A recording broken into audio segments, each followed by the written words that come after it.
Have you ever experienced any of the following? Allergies, anemia, bloating, chronic fatigue, constipation, depressed immune function, diarrhea, eczema, enlarged lymph glands, excessive hunger, fever, flu symptoms, gas, grinding your teeth at night, hives, irritable bowel syndrome, irritability, jaundice, joint and muscle aches or pain, nervousness, rashes, reddened eyes, sleep disturbances, weight gain, weight loss?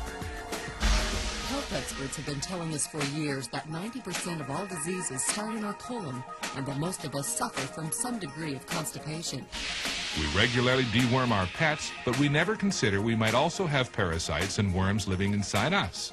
It's time to learn about the health challenges that originate in our colon and develop due to the parasites that infest us. Living in North America is no protection against parasitic infection.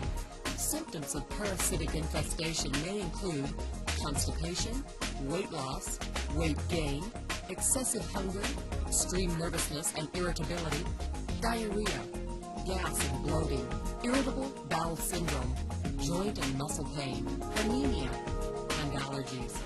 Parasites reproduce quickly and can cause allergies by secreting toxic wastes to which the body reacts. Parasites can also cause malnutrition by stealing nutrients the body needs for vital cellular repair and health. Parasites can even cause death. The World Health Organization estimates that 1/4 of the world's population suffers from chronic intestinal parasitic infections, which have insidious effects on growth, nutrition, and cognitive function in children. Parasites can infect virtually every part of the human body. Estimates indicate approximately 55 million children in North America are infected with worms, and that's not counting pinworms. Health problems from parasites are truly a global problem.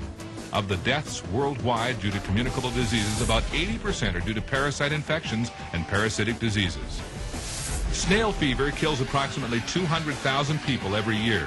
The World Health Report recently estimated that hookworms alone killed 90,000 people. Entamoeba histolytica, an intestinal parasite, killed 70,000, and the large roundworm Ascaris was responsible for another 60,000. The numbers are shocking. The subject of parasites isn't one you'd likely discuss at dinner, but the dinner table is probably where most parasitic infections begin. Parasites and worms thrive in animals and consequently are found in many meat products. However, being a vegetarian or vegan doesn't exempt you from exposure. Parasites exist on raw, unwashed, or poorly cleaned fruit and vegetables. Hundreds of parasites live in all types of meat. Beef, for example, harbors a species of tapeworm which can grow to as long as 25 feet in human intestines. Contrary to popular belief, even well-cooked pork harbors viable trichinella worms and a tapeworm that may infiltrate human brain and muscle tissue. The Journal of the American Academy of Physician Assistants issued this statement: house pets offer affection, companionship, and trust, but they also are reservoirs for infectious agents transmissible to human beings. Cryptosporidium, affectionately referred to as crypto, caused an epidemic of gastrointestinal illnesses, including diarrhea and nausea in over 400,000 citizens of Milwaukee. The source? Copyright. And parasites can live an astonishingly long time. More than 50 years later, ex-servicemen who contracted certain parasites in the South Pacific or Asia during World War II are still infected. According to the book Foundation of Parasitology, humans are hosts to more than 100 kinds of parasites, not counting viruses, bacteria, and fungi.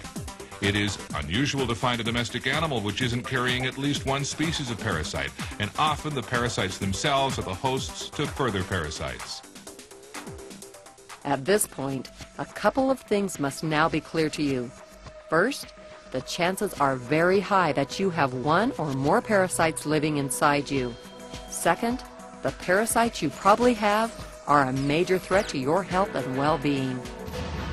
In a moment, we will discuss some important information you need to know about getting rid of your parasites. But first, we need to talk about that other topic, which, like parasites, is rarely considered polite dinner conversation. That's your colon.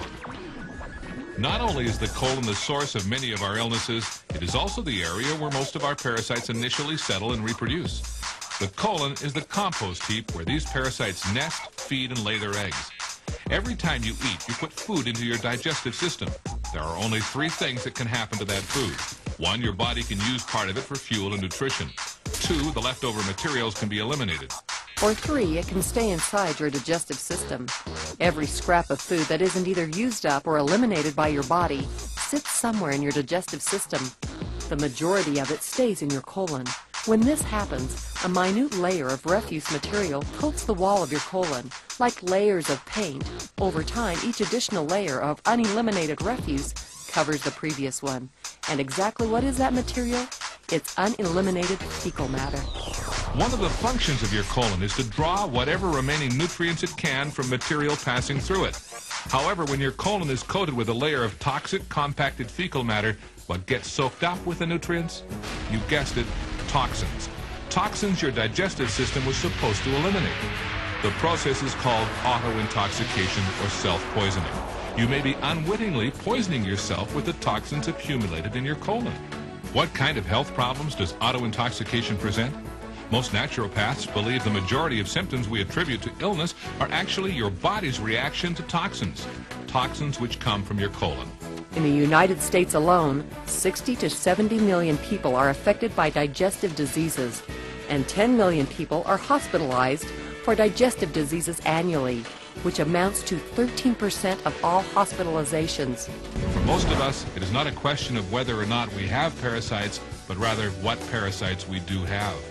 The good news is you can take charge of your health and reverse or eliminate the effects of the global village and poor nutritional habits, giving you a fast start toward changing your health for a longer, fuller, more enjoyable life.